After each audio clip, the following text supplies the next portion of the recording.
Let's talk about your liver for a hot moment, because your liver is the most important organ when it comes to being able to metabolically switch.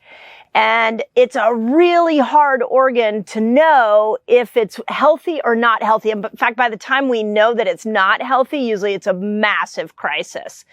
And unfortunately, especially here in the States, we've got a massive epidemic of non-alcoholic fatty liver disease. And it's coming from 3 very specific ingredients that are in your foods.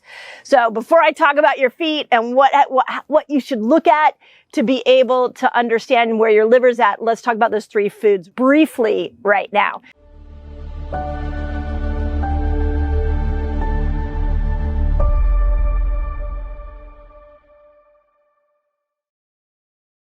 So first is all the bad oils. So I've talked about this. I wrote about this in Fast Like a Girl. I listed it out. I feel like I say it in almost every video. Please, please, please mind your fats. The bad fats will make you fat. The good fats won't. And a large reason that these bad inflammatory fats are harmful is they are destructive to your liver. Okay, second ingredient that you want to think about is sugar. A highly processed, refined sugar, refined flours is damaging to the liver. And the third one is toxic ingredients. These are the ingredients you cannot pronounce on your ingredient label. So please make sure that you are reading your ingredient label and you understand what's actually in your food. Okay, with that out of the way, let's really talk about what we can do to identify if our liver is working well or not. And on this video, I really want to dive into the feet, because there are some real telltale signs when you look at your feet that will tell you where your liver performance is at. So let's start with this idea. When you increase the bad fat in your diet, the harmful inflammatory fats, what I want you to remember is that it becomes like sludge in your bloodstream. So stop and think about that for one hot moment. You're out to dinner, you want those French fries, your brain is like, yes, please give them to me. It's salt, it's fat, it's going to be so good. I want you to stop in that moment and think about what the toxic oil in those French fries is going to do to not just your blood, but your liver. And I really like this idea of thinking of sludge, like a really thick, viscous material moving through your blood. And specifically when it comes to the liver, it starts to, when we have this increase in fat, it starts to build up pressure in the portal vein. So that is the part of the vein that's taking, after the blood gets filtered through the liver, it goes out through the portal vein for exit, so it can get all of those toxins out of you. When the pressure in the portal vein goes up, it starts to slow down circulation in your body, and the first place you're going to see it is in your feet. So think about this for a hot moment. What that might look like is all of a sudden you're just getting swollen feet more frequently. It might be when you're sitting, it might be when you're walking, but that swollen feet look, and when you look down at your toes, if it's getting swollen, that could be a slowing down of the blood flow in and out of the liver, affecting pressure in the portal vein, affecting how much circulation can get to their feet. The second one, sometimes, and this is a really interesting one, changes in blood flow in different body parts can appear as itchy. So you might notice that you actually have really itchy feet. Like all of a sudden out of nowhere, you're like, why is my feet itching?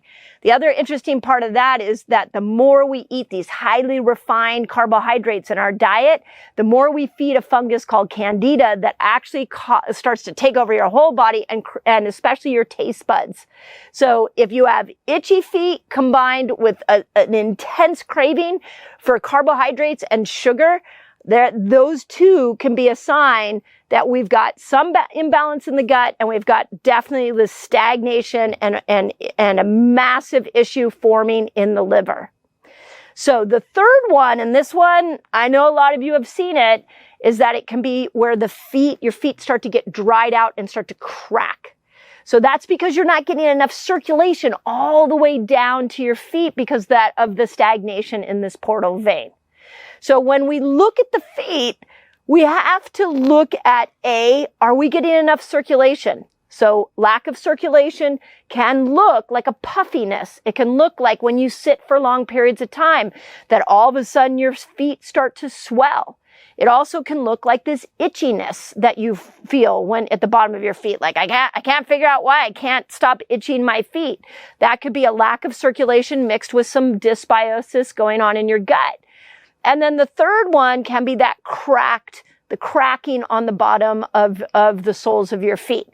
Now, why I want to go into this level of detail with you is because so many people are only looking at their liver through the lens of their yearly blood work. So they go and get their general physical every year, which is I highly recommend, and they run blood work and they're looking at liver enzymes to see how the liver is functioning. But when actually non-alcoholic fatty liver disease is diagnosed, that's when it shows up on blood work, not in all those years and days leading up to the non-alcoholic fatty liver disease. It takes years for that to form. And in those years, you can look to your feet and get an assessment of where you are in your liver health. So please, we don't want to take a small little tip like this and push it to the side, because if you're waiting for an official diagnosis, by the time they see it on blood work, the pathology is already there. The disease has already happened. So let's make sure that we can look at our feet on a semi-regular basis. Now, I want to throw in a couple bonus things here, because the other place, and I do this as a postmenopausal woman, so for all my postmenopausal and perimenopausal women out there, this is something I look at every single day to see how my liver is functioning, because the liver is really important for breaking down estrogen.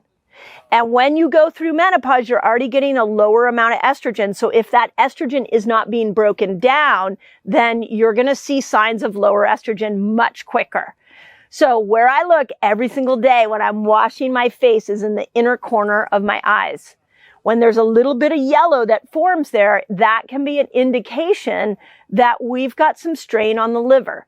So you combine that with some of the changes I talked about in the feet, and you've now got two markers to be able to see how well your liver is doing. Now, if you want more markers to know about it, you can even, for women that are in the menopausal process, we start to, when that liver detox pathway is under stress and it's not working, we start gaining weight around the midsection. That's another sign. We also, for women in their perimenopausal years, you might start to notice that you have really bad hot flashes. That often goes with alcohol. The days you drink alcohol and the nights you drink alcohol, you have a hot flash that night. And that can be because of the decrease in estrogen that alcohol will bring. And all of that is centered around the liver. So I couldn't just bring you this video and say, okay, look at your feet. I really wanted to give you the context in which to start thinking about your liver. You need it to metabolically switch. You need it to break down hormones. And by the time they diagnose a liver problem, it's too late. So we've got to tap into these things like the feet, the eyes, and the accumulation of belly fat. That really is a good indicator that, hey, your liver's like, I need some help. Give me some help. And if you can support it, and let's talk about this for a moment, if you can support it with things like fasting. Fasting is one of the best ways to just give your liver a break from all the influx of sugar, all the influx of bad fats. Go read my Amazon reviews on Fast Like a Girl. I mean, we hear story after story after story of women that are seeing changes in their liver function. They're seeing changes in how they break down all of these hormones. They're losing weight at crazy rates because fasting primes that liver and gets that liver back online. So I don't want you to think that repairing your liver is a complicated thing. It can be as simple as building a fasting lifestyle. Okay, check this out. I have a free fasting guide for you all. It's free. And it's going to teach you all the basics of fasting. It's going to teach you how to kill hunger when you fast, which is really cool. And it's going to show you how to break your fast, among many other things. All you got to do is click on this link right here and enjoy. The second thing I will say about fixing your liver that I really emphasize a lot here on my YouTube channel, which is bitter foods. Let's go into those dandelion greens and the radicchio and the arugula. Like every meal, let's be bringing these bitter foods in to support your liver. Ginger, lemon, those are also really good bitter foods. And of course the obvious. So if you look down at your feet after this video and you're like, oh no, it's bad, there's not a lot of circulation there, getting off of the liver agitators. So these are, alcohol is the number one. Just try this. If you look at your feet, get off alcohol for a week and see what happens. That highly processed diet, the bad food, the bad fat, get off the bad fats. Get off the refined sugars and flours. Like, just change it for a week and then look at your feet, look at your inner eye, and look at the fat distribution. Let your body tell you how that's working. So we can remove the liver agitators, and we can use fasting as a tool to clean up the functionality of that liver, and then you're back being able to metabolically switch in a much easier and smoother way. That's how crazy important your liver is. So if you're new to fasting and you've never heard of it before, welcome to my channel. But I have a really cool beginner's guide for intermittent fasting. So I will leave the link in the notes below. I'm sure my team will probably even put something here on the page for you all to see. But it's really important if you have not tried fasting.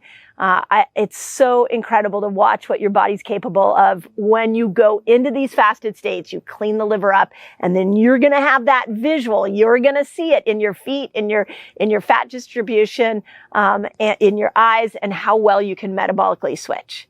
So I hope that helps. And what I would love from you all, because we are a community here, is if you could put in the comments below if fasting has helped your liver, if you've seen dramatic changes that I just mentioned.